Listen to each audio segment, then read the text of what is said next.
El amor a mí. He querido platicar de este tema desde hace algún tiempo y bueno, quiero compartirles que el día de hoy va a ser el día. Antes que nada, les doy la bienvenida a este podcast que se llama Amor Radical. Yo soy Iván Medel y les acompaño para platicarles un poquito más sobre distintas formas de amor, eh, todas ellas con el bienestar al centro. Queremos procurar amor del bueno, queremos procurar amor que nos nutra. Y era muy importante para mí y es muy importante para mí hablar de este tema. También le llamamos a este amor a uno mismo, el amor a mí, le llamamos, bueno, le llaman por ahí el amor propio o el autoestima.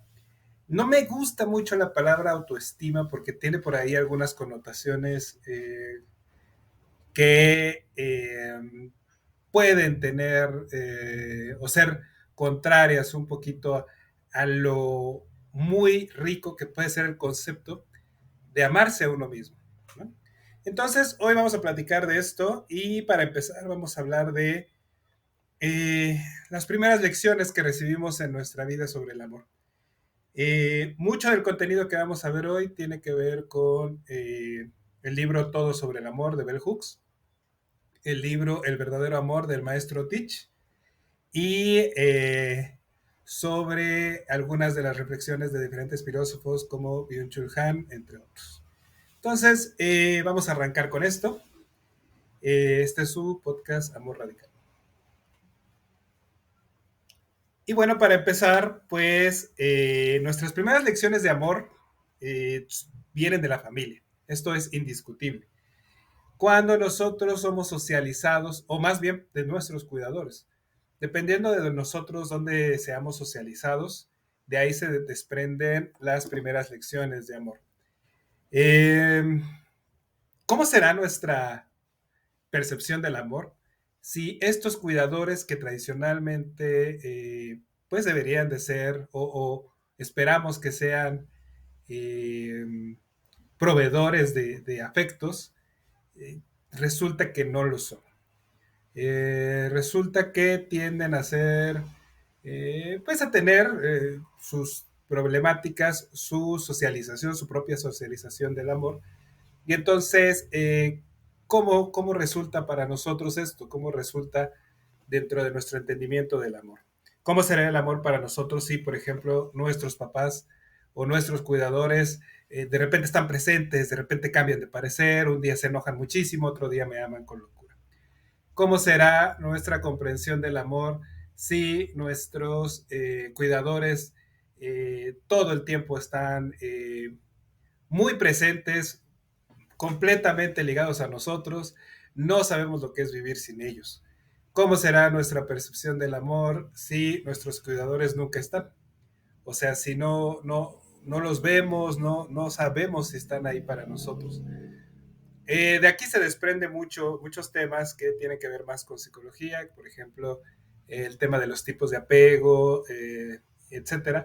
No nos vamos a meter en eso porque aquí lo que es más relevante para nosotros es reconocer que la forma en la que entendemos el amor muy probablemente esté ligada en gran medida a el lugar en donde fuimos, en donde se nos enseñó, ¿no?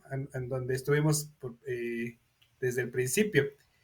Ahora, hay otro aspecto que define muchísimo de lo que somos y que tiene que ver con el sistema dominante. Esto lo platico mucho cuando hablo de prácticas narrativas.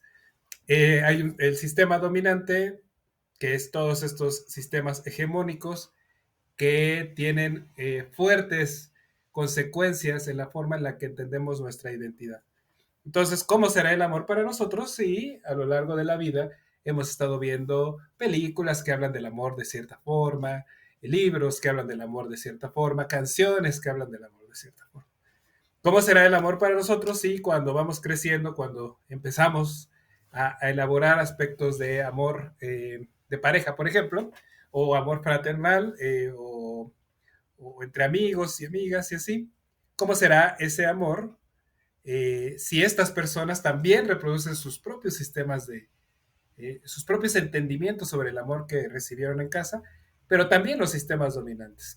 ¿A qué conclusiones llegamos al respecto? Y bueno, hoy queremos hablar de el amor a uno mismo, pero es imposible no hablar de amor a uno mismo sin entender que está profundamente ligado a estas conclusiones sobre nuestra identidad.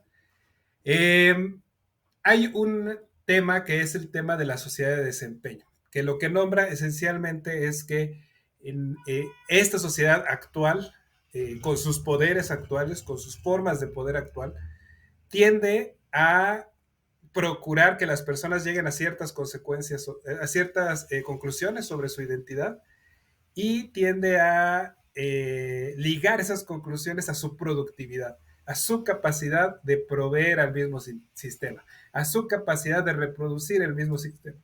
Entonces, es muy evidente que si una persona no es o no tiene las características hegemónicas que son deseables en este sistema, el mismo sistema se encarga de hacer que las desee, por un lado, y por otro lado, hacerle sentir mal. Es decir, funciona como una especie de panóptico interiorizado, es decir, una vigilancia interiorizada en la que yo voy reproduciendo el sistema porque si no, estoy mal, si no, hay algo inconveniente conmigo. Es muy importante entender esto para entender como muchas de las conclusiones que tenemos sobre nosotros desde niños, muy probablemente estén ligadas a esto y muy probablemente podamos hacerles frente. Dentro de la sociedad de desempeño, entonces, en esto que les nombraba, es muy evidente ver cómo problemas como machismo, el racismo, el capacitismo, el clasismo, por supuesto, la gordofobia, todos estos aspectos están muy ligados a esto que les comentaba. Si yo no soy adecuado de alguna forma para lo que dice el sistema, para lo que dice la hegemonía, que evidentemente está ligada a los aspectos colonialistas, entonces de repente hay una virada muy hacia el norte, ¿no?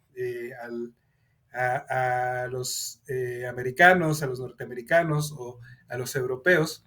Entonces, si no estoy yo del todo ligado a esa visión de las cosas, entonces no está muy, digamos que yo puedo llegar a conclusiones bastante desagradables sobre mi identidad. Esto pasa constantemente y es muy importante que lo tomemos en cuenta, es muy importante que tengamos mucha claridad sobre esto. Ahora, es interesante pensar, por ejemplo, qué pasa con esto, qué pasa con la posibilidad de utilizar el amor como fuente o como motor para hacerle frente a estos aspectos, a estas conclusiones sobre mi identidad, a estas conclusiones a las que llego como comunidad sobre nuestra identidad. Eh, Imaginen, por ejemplo, pertenecer a una comunidad marginada, ¿no? Y entonces, por supuesto que a partir de todos estos procesos uno puede llegar a conclusiones sobre su propia identidad y sobre la identidad comunitaria, que son pues generan este espacio de problemáticas en donde yo ya no puedo entenderme, ¿no? Desde mi misma esencia o desde nuestras mismas fortalezas o nuestras mismas características. Entonces es muy importante entender que el amor enarbola muchos de los movimientos que, sobre todo aquellos que están ligados con darle bienestar o darle libertad a los grupos que son no hegemónicos. Y esto nos lleva, por supuesto, a qué es esto del amor.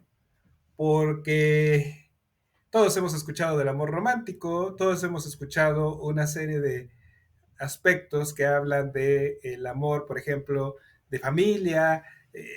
Hay una serie de características que damos por sentadas. Dentro de las prácticas narrativas tendemos a hacer un esfuerzo por cuestionar estas cosas que asumimos como naturales, como que todo el mundo las tiene, y entender. cómo funciona, cómo operan estos aspectos. Entonces, vamos a ver cómo es el amor para Bell Hooks.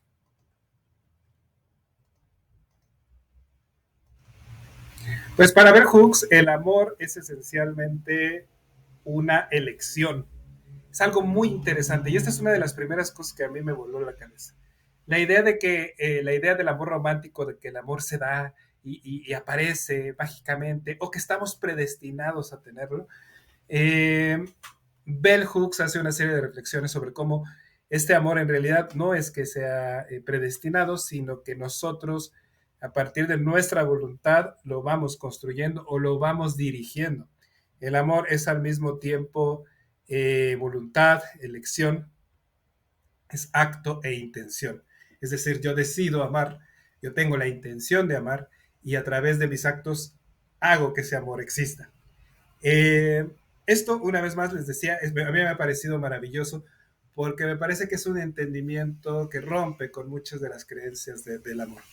Entonces, ¿qué elementos comprenderán el amor? De acuerdo con esta perspectiva, pues primordialmente el cuidado, el afecto, el reconocimiento, el respeto, el compromiso, la confianza, la comunicación.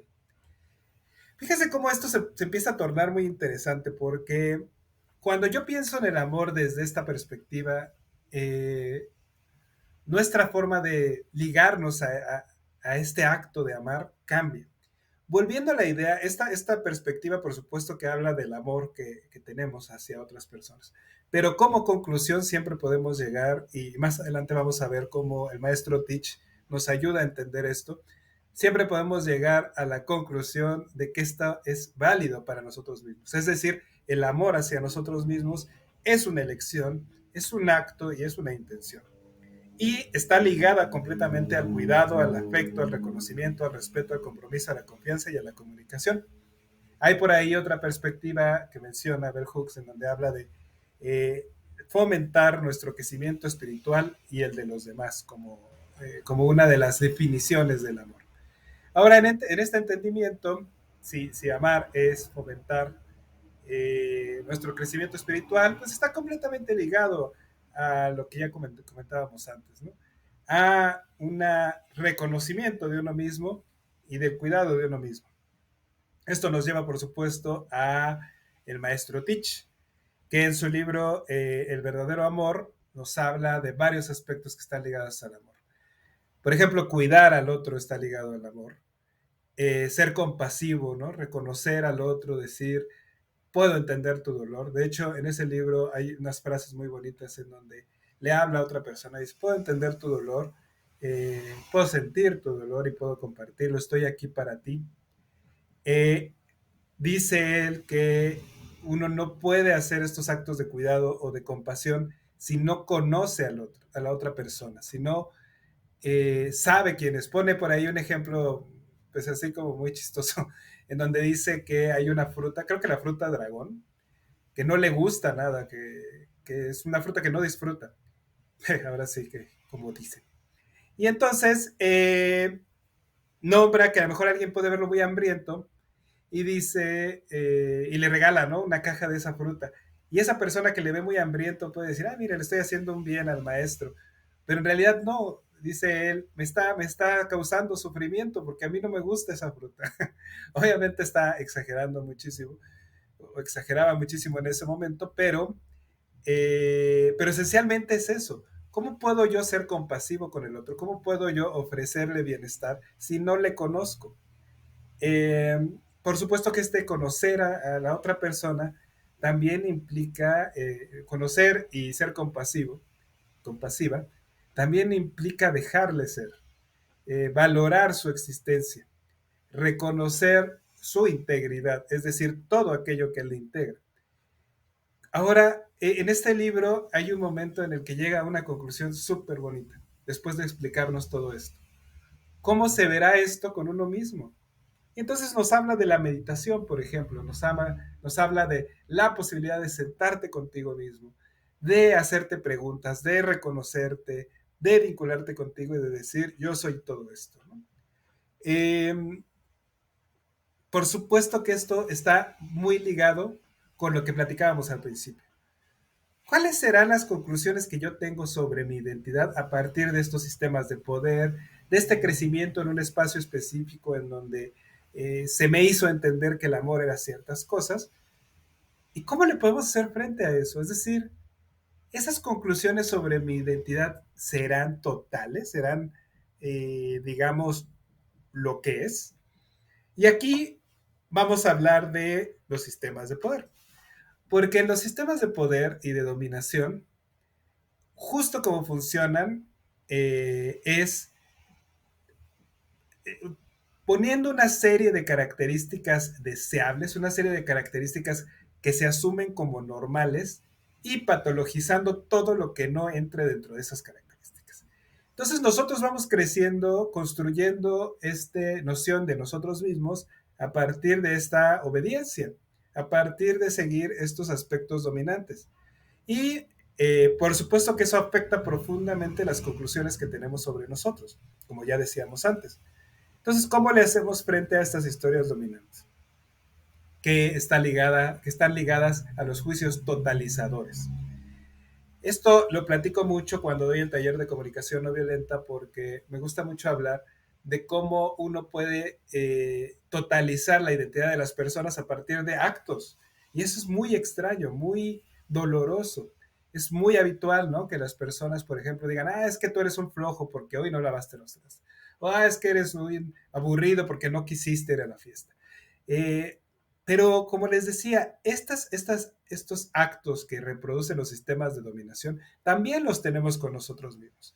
Yo estoy aquí tranquilamente grabando el podcast y de repente tiro el vaso del agua que tengo al lado del escritorio y entonces yo me empiezo a decir, ay, eres un pendejo, ¿cómo puede ser que tú, ay, no me fijo? Ya bien me lo decían, que yo, ya saben, como empiezo a crear una narrativa que va en contra de otras conclusiones que puedo tener sobre mí.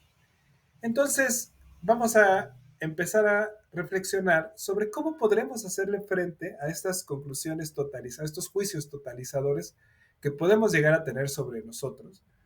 Y sobre todo, ¿qué alternativas hay? Entonces, dentro de las prácticas narrativas hablamos de las narrativas dominantes o de las historias dominantes. Y muchas veces esas historias dominantes están profundamente ligadas a nuestros problemas, es decir, estas hacen conclusiones sobre nuestra identidad que normalmente están ligadas al problema, a nuestros problemas. Uno de los aspectos que nombra Michael White y David Epson, los creadores de las prácticas narrativas, y que siempre lo hacían entre bromas, era el problema es el problema. El problema nunca es la persona. Este entendimiento es un primer paso para reconocer que nuestros problemas no son nuestra identidad. Nuestros problemas no representan todo lo que somos, sino que son aspectos que afectan nuestra vida a partir de diferentes fuentes. Entonces, una primera cosa que podemos hacer es entender esto. Nuestros problemas y nuestras conclusiones eh, que los procuran, que los generan, no son totalizadores. Nosotros tenemos mucho más que entender. Entonces, como nos decía el maestro Teach, un primer paso es meditar, pero sobre todo, más que meditar, es decir, meditar es una de las estrategias, pero lo primordial es reconocer que nosotros somos mucho más de lo que hemos creído a lo largo de este tiempo. Nosotros, mucho de lo que somos, mucho de las conclusiones que tenemos sobre nuestra identidad, parten de las historias que nos contamos. Y esas historias, que suelen verse como totales, en realidad están plagadas de otras historias que no vemos. Estos son prácticas narrativas por completo. Estas historias que no vemos pueden hacerle frente al problema, pueden darnos conclusiones alternas sobre nosotros mismos. Digamos que yo tiro el vaso y yo digo, siempre me pasa lo mismo, soy muy torpe, la conclusión es que soy muy torpe, digamos, sobre mi identidad. Y en realidad me doy cuenta de que mucho tiempo hice barras o que mucho tiempo aprendí a boxear y que en realidad hay mucho de esto que no me habla de torpeza, que me habla de otros aspectos de mi vida y de mi identidad. Esto nos pasa a todos. Eh, Si se dan cuenta, vuelvo a lo mismo. Aquí empezamos a acercarnos a las nociones que ya entendimos del amor. El reconocimiento de mí mismo, la compasión, el cuidado y, por supuesto, la comunicación, la ampliación de este reconocimiento a mí mismo, quitándole un poco la fuerza a estas voces dominantes y dándomela a mí. ¿Qué pasará si nosotros a partir de este trabajo empezamos a concebir nuestra identidad desde otros aspectos? Imagínense cómo se verá esto, por ejemplo, en las luchas sociales que están ligadas a la identidad de las personas. Las luchas en contra del racismo, en contra del machismo, en contra del capacitismo, todas estas luchas que están ligadas, por supuesto que las luchas en contra de la globalización, las luchas locales que hablan de comunidades, todas estas luchas nos hablan de amor, nos hablan de amor hacia uno mismo, hacia tu identidad, y también de amor comunitario. Entonces, fíjense cómo vamos avanzando poco a poco a este reconocimiento de nosotros mismos. Eh, ¿Qué sigue aquí? El maestro Teach nos habla de cómo nos hablamos, de cómo nos, eh, básicamente, cómo funciona nuestro diálogo interno con relación a eso, a las características que tenemos. Y nos invita, por supuesto, a generar este diálogo a partir de sus propuestas. Un diálogo que sea cuidadoso, un diálogo que sea compasivo, un diálogo que nos permita conocernos, es decir, que nos permita reconocer todos aquellos aspectos que nos componen. No solo los aspectos que la sociedad acepta, no solo los aspectos que creemos que van a agradar, todos los aspectos que nos componen, pero más que eso, todos los aspectos que queremos que nos compongan. Eh, y por supuesto, la posibilidad de ser compasivos con uno mismo y de dejarnos ser, de reconocer que tenemos derecho a existir, que no hay nada mal con nosotros. Por supuesto que siempre podemos trabajar en quiénes somos para ser más cercano a, fíjense, voy a decirlo muy claramente, la aspiración no es ser perfectos, no es ser el mejor, no es ser lo mejor, no es ser lo más deseable, es ser lo que prefiramos. Ahí hablamos de la vida preferida o la narrativa preferida. ¿Qué es lo que yo prefiero ser? Y por supuesto que para transitar esa posibilidad lo hacemos a través de estas prácticas. Prácticas comunitarias, prácticas personales. Justo aquí retomo lo que decía Bell Hooks sobre el crecimiento espiritual. Mucho de este trabajo que podemos hacer está ligado a prácticas que nos permitan conectar con nosotros mismos y que puede ser desde ir a caminar, desde hacer ejercicio, disfrutar nuestra comida, disfrutar nuestro hacer, compartir con otras personas de nuestra comunidad o compartir con otras personas que estén tratando de esforzarse por avanzar en este trabajo de identidad. Entonces, eso es lo que les propongo. Les propongo este entendimiento. Muchas veces el amor propio eh, se concentra en la idea de apapacharse. Y apapacharse está muy bien. Irse a cortar el cabello, o en mi caso a rasurar, ir a un spa, comprarse cositas. Todo eso está bien. Bueno, no está ni bien ni mal, es una estrategia, es una posibilidad, pero no es la única posibilidad. Casualmente, cuando nos hablan de este tipo de cosas, de irte de vacaciones, casualmente son productos, son cosas que se usan para vender, son cosas en las que tienes que gastar dinero. Entonces es muy importante que entendamos que esto es una estrategia, pero no es la única estrategia. Hay muchas estrategias a través de las cuales podemos trabajar nuestro cuidado, nuestro cariño por nosotros mismos, nuestro reconocimiento. Tiene que ver con darnos la oportunidad de vernos, permitirnos reconocernos con quienes somos, ser compasivos con nosotros mismos y construir comunidades, construir redes de apoyo que nos vayan ayudando a moldear estas nuevas conclusiones sobre nuestra identidad y sobre nuestras identidades conjuntas. Este amor por uno mismo no solamente es algo que ocurre mágicamente, sino que es algo que yo procuro, que yo trabajo. Es igualito que el amor que le puedo ofrecer a otros, es acción, es voluntad y también es un acto. Entonces el amor para nosotros mismos no solamente mirarte al espejo y decir, qué maravilloso soy mágico e increíble, que está bien también, es una estrategia. Tiene que ver con trabajar en nuestro ser, con trabajar en nuestras conclusiones sobre nosotros mismos, y sobre todo tener esta conexión profunda y este entendimiento de nosotros mismos. ¿Qué piensan de todo esto? Por favor, si pueden dejar en mis redes los comentarios, todos son @imbienestar y narrativa. Y por favor, dejen comentarios sobre esto, cómo reciben estas perspectivas. Eh, y bueno, solamente les quiero dejar la idea de que el amor por uno mismo es voluntario, como les decía, y se produce cuando lo hacemos, se produce cuando trabajamos en ello, se produce y se puede producir a partir de muchas estrategias, no únicamente de las que nos venden los coaches, ni únicamente las que nos venden la tele, ni los libros, ni nada. Hay muchas formas de construir este amor. Y sobre todo, las mejores formas van a ser aquellas que sean coherentes con ustedes, con su historia y con su identidad preferida, con aquello que para ustedes es valioso. Y bueno, pues ese es todo nuestro capítulo del día de hoy. Amor a mí.